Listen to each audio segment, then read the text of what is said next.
So hey guys, welcome back to another video of perfect world and I hope कि तुम लोग बहुत ज्यादा शर्मसा में होगे। फिर तो मैं आगे बढ़ने से पहले कहना चाहूंगी कि अगर इससे पहले का एपिसोड अभी तक चेकआउट नहीं किया है तो क्या कर रहे हो, पहले जाओ और जाके उसे देख लो, वरना यहाँ तुम्हें आज के इस कमाल के एपिसोड में बिल्कुल भी मजा नहीं आने वाला। और अगर तुमने देख लिया है तो बिना किसी देर के आज के इस वीडियो को शुरू करते हैं। पर इससे पहले प्रीवियस पार्ट को थोड़ा सा जान लेते हैं। सो होमीज, जैसा कि हमने लास्ट पार्ट में देखा था जहाँ पे शीहाओ उसे गोल्डन बुल के केव के अंदर मौजूद था, जहाँ पर उसे एक इमॉर्टल की मेमोरीज के जरिए से काफी कुछ पता चल जाता है। पर तभी यहाँ पे फॉरेन रियलम के कुछ कल्टीवेटर्स और साथ ही यहाँ पे वो जो गोल्डन बुल था वो दोनों यहाँ पे आ जाते हैं। ये देखकर शीहाओ समझ आता है कि अब यहाँ से निकलने का वक्त आ चुका है। जिसके बाद शीहाओ जैसे बाहर आता है तो ये सारे लोग उसे घेर लेते हैं, उसके ऊपर हमला करते हैं और शीहाओ भी लिटरली सभी को बहुत ही बुरी तरीके से मसल रहा था। पर तभी यहाँ में हम देखते हैं कि इनका एक ब्यूरियल एंसेस्टर आ जाता है जो कि एक बड़े से कॉफिन के अंदर रहता है। यहाँ उसके अंदर से ब्लैक मिस्ट जैसी निकलती है, तो जो कोई भी इसके चपेट में आता है वो ऑन द स्पॉट पूरी तरीके से नथिंगनेस में बदल जाता है। साथ ही वो एक अनडाइंग कॉर्प्स में भी बदल जाता है। अब तभी शीहाओ का सामना उन्हीं में से एक कॉर्प्स से हो जाता है। अब शीहाओ जैसे तैसे करके इसकी मेमोरीज में झांकने में कामयाब हो जाता है, जहाँ से पता चलता है कि बेसिकली इन लोगों ने यानी कि फॉरेन रियलम के जो एल्डर्स थे इन सभी लोगों ने मिलकर प्लान बनाया कि वो शीहाओ यानी कि हुआंग को चारी की तरह यूज करने वाले हैं ग्रैंड एल्डर के सामने, ताकि वो उन्हें बहुत बेरहमी के साथ मार पाए। बस फिर क्या, शीहाओ को जैसे ये पता चलता है तो वो समझ जाता है कि इन लोगों का गेम तो बचाना ही पड़ेगा। और अब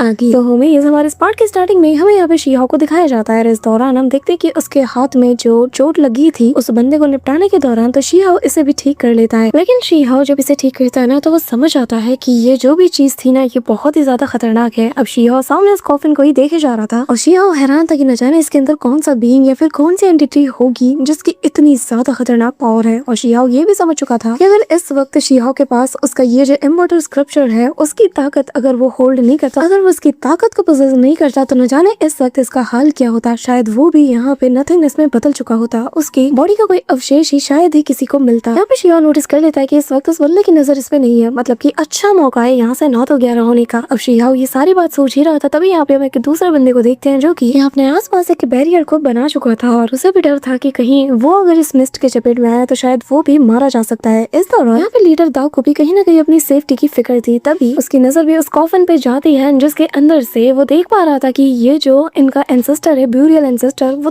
थोड़ा ही अभी इस ह्यूमन वर्ल्ड में आ रहा है, जिसका मतलब ये है कि अभी भी इनके पास निकलने का मौका है। तभी इससे पहले कि वो कुछ हरकत कर पाता वो देख लेता है कि हुआंग यहाँ से भागने की फिराक में है। बस फिर क्या, ऐसा समझ आ जाता है कि मुझे इसे भागने नहीं देना, क्योंकि अगर ये भाग गया तो फिर हमारे जो एक्सपर्ट्स है वो हमें नहीं छोड़ने वाले। तभी यहाँ पे जैसे वो शीहाओ को रोकने के लिए आगे आता है, तब तक हम देखते हैं कि यहाँ पर इनका जो ब्यूरियल एंसेस्टर है वो यहाँ इस बंदे के ऊपर यानी कि ये जो एल्डर दाओ था इसके ऊपर हमला कर देता है। अब यहाँ पे हम देखते हैं कि ये अटैक इतना फास्ट था कि ये जो दाओ था इसे बिल्कुल भी मौका नहीं मिल पाता कि आखिर वो करे तो करे क्या। तो वो अपने पास ही मौजूद दूसरे बंदे को पकड़ते साथ ही आगे की ओर कर देता है और उसे एज अ शील्ड की तरह यूज करते हुए इसे उस अटैक के चपेट में ले आता है, जिसके चलते हम देखते हैं कि ये जो एल्डर था, ये जो 9-eyed एल्डर था, ये काफी ज्यादा गुस्से में आ जाता है। वो यहाँ पे उसे कोसते हुए कहता है कि गोल्डन बियर्ड, तुमने ये बिल्कुल भी ठीक नहीं किया, मैं तुम्हें छोड़ने नहीं वाला, आखिर तुम्हारी हिम्मत कैसी मेरे साथ ऐसा करने की। पर तब तक और अटैक सीधा उसकी ओर हो चुका था, जिसके चलते इसकी हालत और ज्यादा बिगड़ जाती है और ऑन द स्पॉट ये नथिंगनेस में मारा जाता है। अभी यहाँ हम देखते हैं कि इतने मैसेज से अटैक को देखते साथ ही जो गोल्डन बियर्ड था वो ये बात अच्छे से समझ चुका था कि इस वक्त मौत उसके सामने दस्तक दे चुकी है। तभी यहाँ पे वो शीहाओ को छोड़ते साथ ही यहाँ से अपनी जान बचा के भागने की कोशिश करता है। वो मन में कहता है कि मैं बाद में इस हुआंग को देख लूंगा, लेकिन सबसे पहले मुझे यहाँ से अपनी जान बचा के भागना होगा। अब यहाँ से वो 9 तो 11 होने लगता है, पर तब तक ये जो घोंसले फिगर वाला जो बंदा था जो की ब्यूरियल एंसेस्टर है वो यहाँ पर अपनी ट्रू पावर को अनलीश करता है। उसे भागता हुआ देखते साथ ही वो अपने फिंगर पॉइंट से अपने घोंसले डोमेन को एक्टिवेट कर देता है, जिसके अंदर चारों तरफ बस डेथ हो रहा था और ये किसी बड़े से बादल के समान इतनी तेजी से एक्सपैंड करता है। जो भी इसके चपेट में आता है ऑन द स्पॉट अपनी जान से हाथ धो बैठता है। यहाँ पे लाशों का अंबार बिछने लगता है और सब के सब तड़पते साथ ही मारे जाते हैं। इस दौरान गोल्डन बियर्ड जो कि भागने की कोशिश कर रहा था, अचानक से ये जो पूरा का पूरा डोमेन था ये उसे भी अपनी चपेट में लेने की कोशिश करता है। पर तभी यहाँ पे वो एक प्रोटेक्टिंग बैरियर को बनाते साथ ही अपनी जान वो बचा लेता है। लेकिन यहाँ हम देखते हैं कि शीहाओ जो कि सबसे आगे निकल चुका था, अचानक से ये जो डोमेन एक्सपैंड होते साथ ही इसे भी वो अपनी ओर अट्रैक्ट करने की कोशिश करता है। लेकिन यहाँ पे शीहाओ की रफ्तार काफी ज्यादा थी, साथ ही इसने अपने आसपास एक बैरियर को भी बना रखा था। अब यहाँ इसका जो इमॉर्टल स्क्रिप्चर था ना ये इसके लिए एक बहुत ही तगड़ा वाला वेपन की तरह काम करता है। जहाँ पर किसी की स्पिरिचुअल एनर्जी, किसी का कोई बैरियर काम नहीं आ रहा था, वहाँ पे शीहाओ का ये जो स्क्रिप्चर था इससे वो अपने बैरियर के आसपास पूरी तरीके से कवर कर लेता है। वो यहाँ पर इसके हर एक स्पेल, हर एक अटैक को बिल्कुल काटते हुए आगे की ओर निकल रहा रहा था। इस दौरान हम यहाँ पे गोल्डन बियर्ड को देख पाते हैं, जहाँ उसकी जो पावर है वो भी जवाब दे चुकी थी। अब ज्यादा देर के लिए वो अपने बैरियर को मेंटेन नहीं कर पाता और तभी ये जो डोमेन था ये अपना जलवा दिखा देता है। ऑन द स्पॉट इसे भी वो अपने आगोश में ले लेता है। यहाँ पे गोल्डन बियर्ड फ्रस्ट्रेट होते हुए छटपटाता है और चिल्लाते हुए कहता है कि नहीं, ऐसा कैसे हो सकता है, मैं गोल्डन बियर्ड नहीं। पर तभी वो इससे पहले कि कुछ कह पाता, अचानक से एक दर्द भरी चीख के साथ वो हमेशा के लिए वहाँ सो जाता है। इस दौरान हुआंग यानी कि शी हाओ जो कि दूर से ये सारा नजारा देख रहा था, उसने अपने इमोर्टल स्क्रिप्चर की पावर को और ज्यादा बढ़ा लिया था। अब शी हाओ भी समझ चुका है कि मैं फिलहाल के लिए यहाँ रिस्क नहीं ले सकता, तो क्या हुआ अगर मेरे इमोर्टल स्क्रिप्चर ने अब तक मेरा साथ दिया है। और तभी सीन शिफ्ट होता है, हम देखते हैं कि यहाँ फॉरेन ट्रेलम के जो एक्सपर्ट्स थे वो ऑलरेडी घात लगा के शी हाओ के लिए यहाँ पे इंतजार में बैठे हुए थे। इसी दौरान हमें यहाँ पे लायन किंग को दिखाया जाता है, जो कि इनके टॉप के उन्हीं एक्सपर्ट्स में से एक है। साथ ही यहाँ पे उसका वो साथी भी मौजूद था और ये दोनों तेजी से उसी ओर बढ़ रहे थे जहाँ पर कि इन लोगों को उस सुप्रीम ट्रेजर का लोकेशन बताया गया था। अब ये लोग आगे बढ़ते हुए काफी ज्यादा एक्साइटेड थे। साथ ही ये लोग इस बात के लिए भी एक्साइटेड थे कि आज हुआंग को ये लोग पूरी तरीके से अपने रास्ते से निपटा देंगे। अब यहाँ पे इसका जो दूसरा साथी था वो कहने लगता है कि न जाने कि मुझे ऐसा लग रहा है कि भाई लगता है कि हमारे हाथ एक बहुत बड़ी अपॉर्चुनिटी लगने वाली है। अब तभी यहाँ पे जो गोल्डन लाइन था, जो फॉरेन रेलम का व्हाइट टाउ एक्सपर्ट है, वो यहाँ पे कहने लगता है कि तुम्हारी बात सही है और हमें हर हाल में उस ट्रेजर को सबसे पहले हासिल करना होगा और हमारा सबसे बड़ा राइवल अगर कोई है तो वो है एम्परर क्लैन, क्योंकि ये लोग चारों तरफ तैनात है और इनसे पहले तो हम कभी भी इस जगह को पूरी तरीके से सर्च नहीं कर सकते। इसलिए हमें जो लोकेशन बताया गया है वहाँ पे हमें इनसे पहले पहुँचना है। यहाँ पे ये सारी बातें करते हुए ये लोग तेजी से आगे बढ़ ही रहे होते हैं, तभी यहाँ पे सीन शिफ्ट होता है और हम यहाँ शी हाओ और उसी एंसेस्टर के एक दूसरे क्लोन को देख पाते हैं जो कि उसका पीछा कर रहा था। यहाँ ये नजारा देख के साथ ही ना यहाँ पे जो गोल्डन लाइन और जो ग्यो होंग है, दोनों यहाँ पे स्पीचलेस हो जाते हैं और यहाँ पे रुक जाते हैं। इन्हें समझ नहीं आ रहा था कि आखिर ये देख क्या रहे हैं। तभी गोल्डन लाइन जैसे ही गौर से देखता है तो वो शी हाओ को देखते साथ ही रिकॉग्नाइज कर लेता और कहता है कि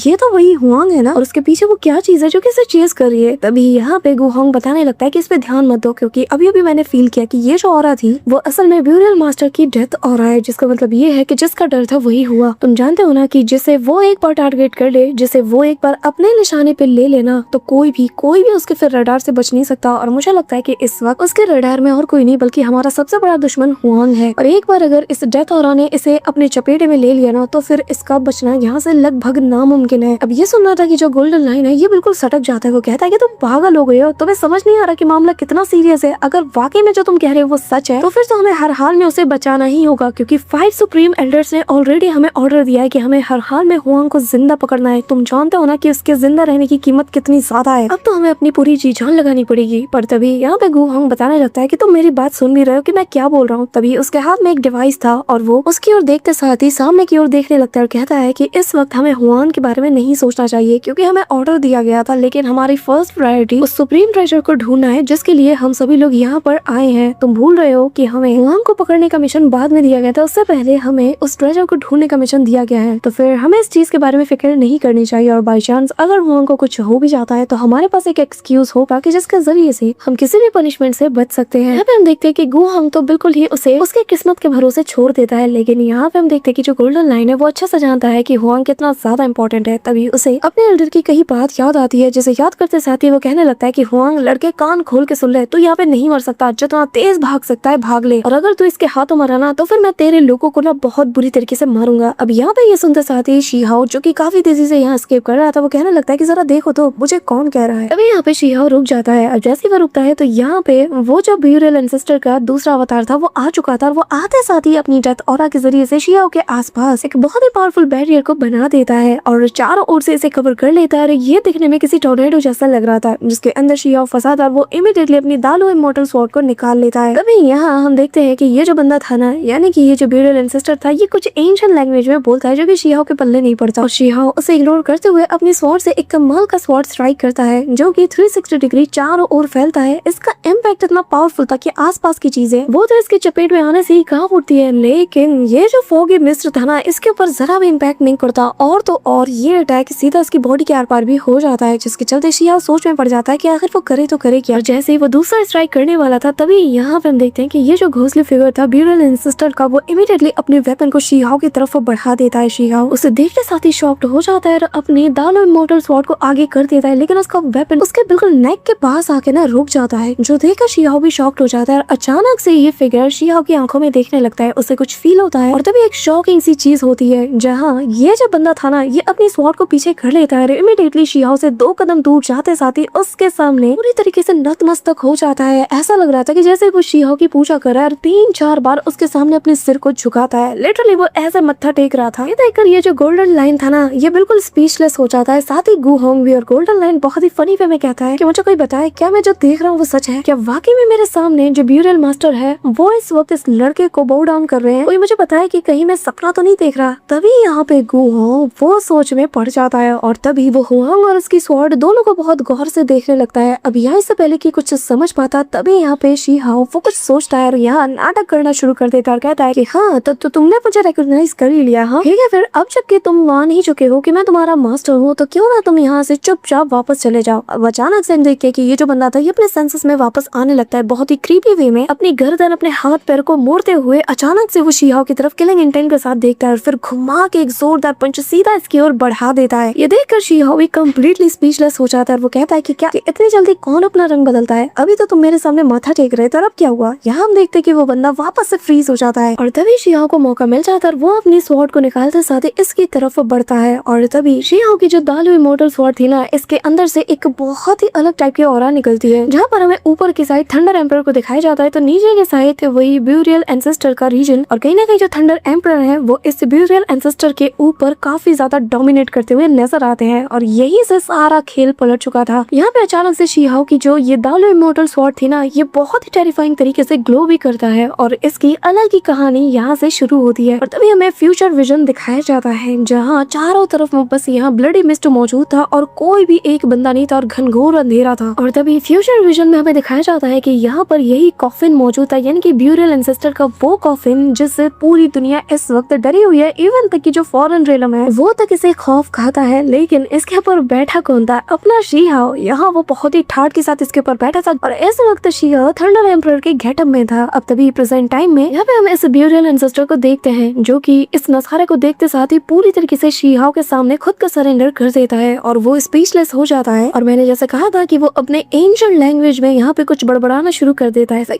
नॉट मुझे आती है, मैं बताती हूँ। यहाँ पे वो एंशिएंट लैंग्वेज में बार बार शी हाओ को अपना मास्टर कह रहा था और अपने किए के लिए माफी मांगते हुए उसके सामने नतमस्तक हो जाता है। यहाँ शी हाओ जब उसकी आंखों की तरफ देखता है तो वो समझ जाता है कि वो तो असल में इसके दालू इमोर्टल स्वॉर्ड के सामने नतमस्तक हो रहा है और क्योंकि शी हाओ इसका लीडर है जिसके चलते वो इससे भी खौफ खाने लगा है। यहाँ पे शी हाओ को समझ नहीं आ रहा था कि आखिर इस द ग्रेट दालू स्वॉर्ड का आखिर इम्पैक्ट इतना ज्यादा कैसे हो सकता है? आखिर इसका पास्ट कैसा ही रहा होगा कि जिसके चलते ये मेरे सामने नतमस्तक हो गया? आखिर ऐसी कौन सी चीज है जो कि इसे इतना ज्यादा पावर प्रोवाइड करा रही है कि इवन के ब्यूरियल एंसेस्टर के ऊपर भी मैं डोमिनेंट साबित कर पा रहा हूँ? और तभी शी हाओ उसके ऊपर अपनी उंगलियों को फेरना शुरू कर देता है और जैसे जैसे वो इसके राज को समझने की कोशिश करता है उतना ज्यादा ये कंफ्यूज होने लगता है। तभी शी हाओ की नजर इस बंदे पे जाती है और यहाँ हम देखते हैं कि जो ब्यूरियल एंसेस्टर का ये जो अवतार था ये वापस से अपने नॉर्मल फॉर्म में आने लगता है और इसके सामने खड़ा हो जाता है। बेसिकली इसकी पूरी कॉन्शियसनेस इस वक्त इसकी एक ही बॉडी में आ चुकी थी और वो अब यहाँ एंशिएंट लैंग्वेज में वापस से शी हाओ से माफी मांगता है। और इस बार जब वो शी हाओ की आंखों में आंखें डाल के देखता है ना तो शी हाओ को इसकी भाषा समझ आ रही थी और वो कहता है कि क्योंकि इस वर्ड ने, इस पावर ने तुम्हें डिस्ट्रॉय नहीं किया, इसने तुम्हें एक्नॉलेज किया है, तुम्हें स्वीकार लिया है, तो फिलहाल के लिए मैं तुम्हारा दुश्मन नहीं हूँ और ना ही मैं तुम्हें कोई चोट पहुंचाऊंगा, लेकिन हाँ तुम्हें थोड़ा केयरफुल रहना होगा मेरे सामने क्योंकि ये फिलहाल के लिए तुम्हें अपना मास्टर मानता है पर ये हमेशा के लिए तुम्हारा नहीं है। ये कहते हुए वो यहाँ से जाने लगता है और इसके जो जवाब थे ना ये कहीं ना कहीं शी हाओ को कंफ्यूज करके छोड़ देते हैं। यहाँ पे ये सारा नजारा देखकर जो गु होंग था वो पूरी तरीके से शॉक्ड था कि आखिर यहाँ हुआ क्या। तभी यहाँ पे गु होंग यहाँ एक मैसेज को भेजते हुए कहने लगता है कि मैंने ऑलरेडी हमारे जो ओल्ड एंसेस्टर है ना उन्हें इस बारे में इन्फॉर्म कर दिया है और अब वो ही इस बात का पता लगाएंगे कि आखिर इन दोनों के बीच का कनेक्शन क्या है। तभी वो यहाँ पे गोल्डन लाइन से कहने लगता है कि फिलहाल के लिए हमें यहाँ से निकलना चाहिए क्योंकि हमने ऑलरेडी बहुत सा टाइम जाया कर दिया है और जल्द से जल्द हमें इस ट्रेजर को ढूंढना होगा इससे पहले कि एम्परर क्लैन वाले इस पे अपना हाथ साफ कर ले। तभी शी हाओ जो कि अभी भी उसी बंदे को देखे जा रहा था यानी कि ब्यूरियल मास्टर को, और उसके दिमाग में एक ख्याल आता है क्योंकि यहाँ बाकी के लोग मौजूद है जो कि शी हाओ के ऊपर घात लगा के हमला करने के इंतजार में है। भले ही ये लोग लाख दिखा ले कि इन्हें यहाँ पर एक ट्रेजर की तलाश खींच लाइए पर डीप डाउन शी हाओ अच्छे से जानता है कि इनका मेन टारगेट असल में वही है। तभी यहाँ पे वो दिमाग लगाता है कि अगर मैं अपने दालू इमोर्टल स्वॉर्ड का यूज करते हुए बस कैसे भी करके इस ब्यूरियल एंसेस्टर को अपने साथ ले लूं और अपने साथ चलने पर इसे कैसे भी करके कन्विंस कर लूं ना तो मेरा फायदा है। मुझे पूरा यकीन है कि फिर ये मेरे से पंगा लेने की कोशिश नहीं करेंगे और यहाँ स्मूथली जो भी मेरा काम है वो हो जाएगा। यहाँ तक कि फॉरेन रियलम के जितने भी कल्टीवेटर हैं उनका भी मैं सुपड़ा साफ कर सकता हूँ सिर्फ इसकी मदद से। अब अपने इस कमाल के प्लान के चलते शी हाओ के फेस पर भी एक इविल स्माइल आ जाती है और तभी शी हाओ जो है उसे देख रहा था और उसे कहने लगता है कि सुनो तुम जानना नहीं चाहोगे कि आखिर ये स्वॉर्ड मेरे पास आई तो आई कैसे? हाँ, तुम जानना नहीं चाहोगे कि जिस स्वॉर्ड को तुम इतना मानते हो, जिसके चलते तुम यहाँ पर अपना रुख मोड़ रहे हो, आखिर वो मेरे जैसे इंसान के पास क्या कर रही है? जिस पे वो बिना उसकी तरफ पलटते हुए उससे कहने लगता है तुम बस एक गुजरते हुए वक्त की तरह हो, ये स्वॉर्ड कभी भी खत्म नहीं हो सकती, तुम बस इसके लिए एक ऐसा लम्हा हो जैसे वो जुड़ चुका है और जैसे ही इसका तुमसे मन भर जाएगा ये तुम्हें भी छोड़ देगा। यूँ मान लो कि ये जो स्वॉर्ड है ये अपने एक बहुत ही लंबे सफर पे है और तुम बस एक मामूली से स्टेशन हो जिस पर इस वक्त ये खड़ा है और जैसे ही इसे अपने सफर पे आगे बढ़ना होगा ये तुम्हें भी छोड़ देगा। ये कहते हुए वो यहाँ से जाने लगता है, पर तभी शीहा उसे रोकते हुए कहने लगता है कि अरे कहाँ जा रहे हो, बात तो सुनो, एक बात बताओ, तुम ब्यूरियल लैंड से यहाँ मॉडल वर्ल्ड में आए हो, तो बताओ क्या तुम अपने लिए कुछ ऐसे पल नहीं बनाना चाहोगे जैसे कि तुम हमेशा याद रख पाओ, कुछ ऐसे ग्लोरियस मोमेंट जिसे याद करके तुम्हें भी अच्छा लगे। वैसे भी खा लिया तो तुम वापस जाना नहीं चाहोगे, है ना?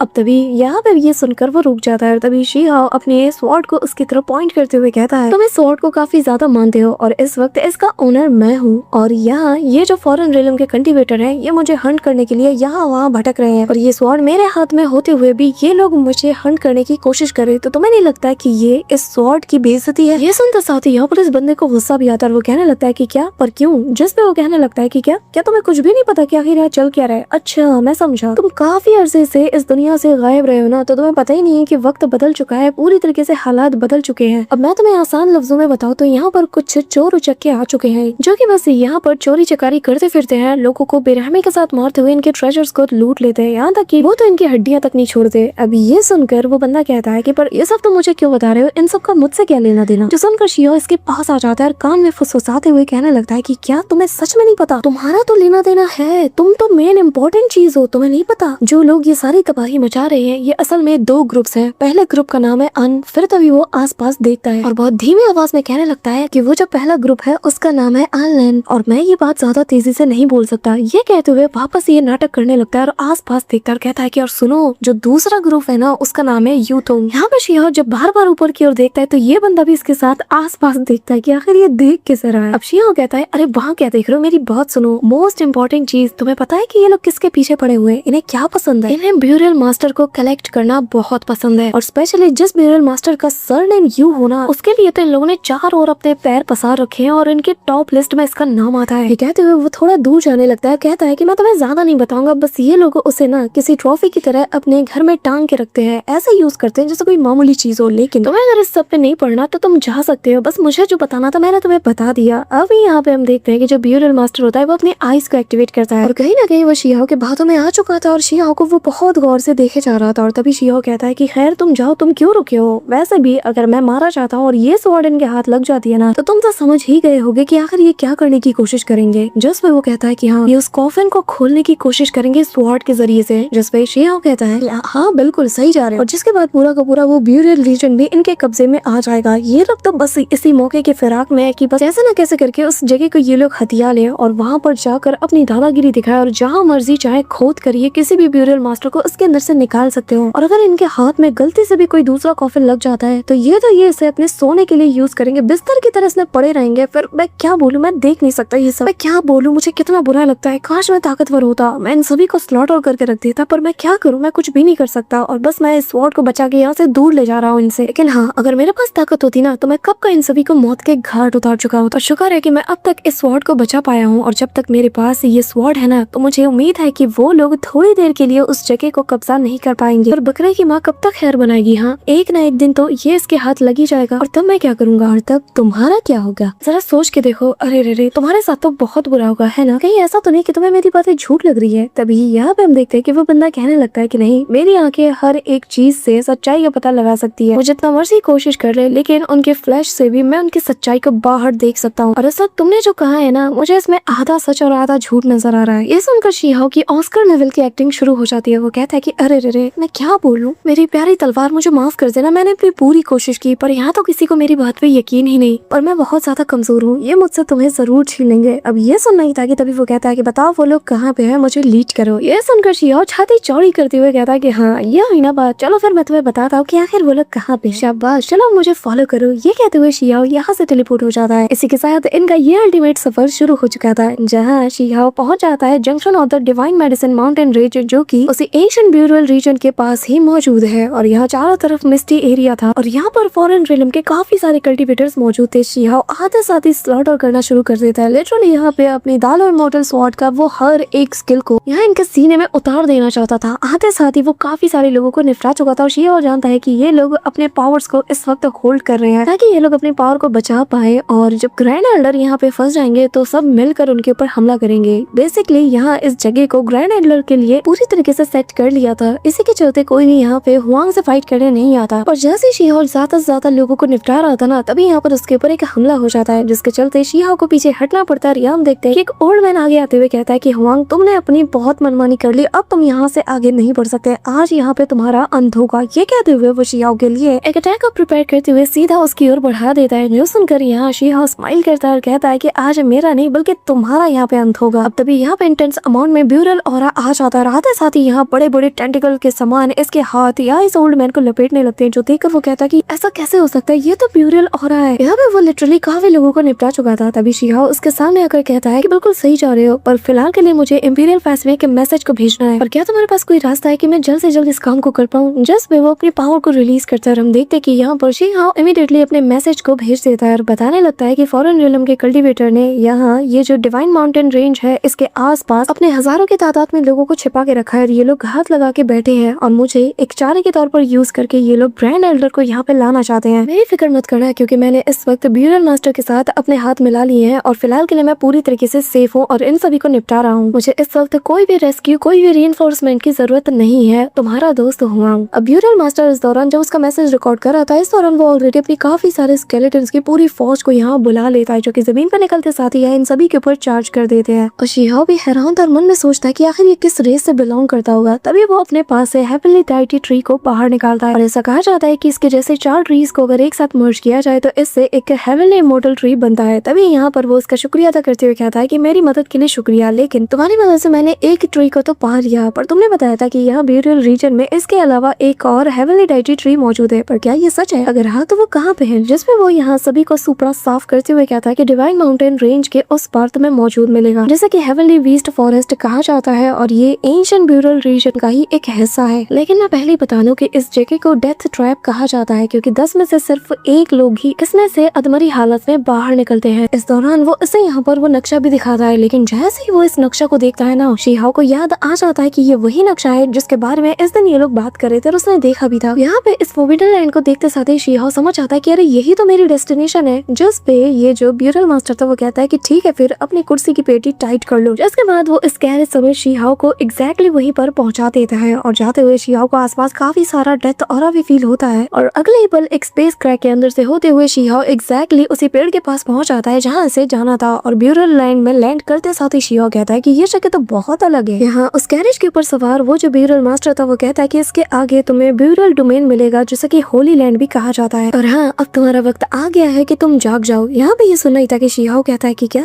आखिर इसका क्या मतलब? अभी यहाँ पर एक काफी खूबसूरत सी लेडी आ जाती है, और जो कि असल में डिवाइन मेडन है इस ब्यूरल लैंड जैसे कि ब्यूरल डोमेन भी कहा जाता है, और यहाँ ये अपने ट्रू फॉर्म में आ चुकी थी, जो कि दिखने में काफी ज्यादा कमाल की लग रही थी, और वो इस वक्त शिहाओ को ही देख जा रही थी। और अब हम इसके नेक्स्ट एपिसोड में देखेंगे कि आखिर शिहाओ के लिए ये कोई अपॉर्चुनिटी साबित होती है या फिर एक बहुत बड़ा खतरा। बट गाइस, हमने हमारे चैनल पर अगेंस्ट द गॉड के सीजन 2 को रिलीज कर दिया है, और जिसके एनिमेशन और स्टोरी पहले से और ज्यादा कमाल की हो चुकी है। तो तुम में से जितने लोगों ने अभी तक अगेंस्ट द गॉड के सीजन 2 को नहीं देखा है और इंतजार में है, तो गाइस अपलोड हो चुका है, क्या कर रहे हो? जाके फटाफट से चेकआउट कर लो, और जिसका एक लिंक तुम्हें पिन कमेंट में मिल जाएगा। और हाँ, ट्रस्ट में तुम्हें इसकी एनिमेशन और स्टोरी देखकर ना मजा ही आ जाएगा। So that's all for today guys. I hope कि तुम सबको आज की वीडियो काफी ज्यादा पसंद आई होगी। अगर हाँ तो वीडियो को लाइक करना, चैनल बनाए हो तो सब्सक्राइब करना। तो मिलते हैं नेक्स्ट वीडियो में, तब तक के लिए बाय।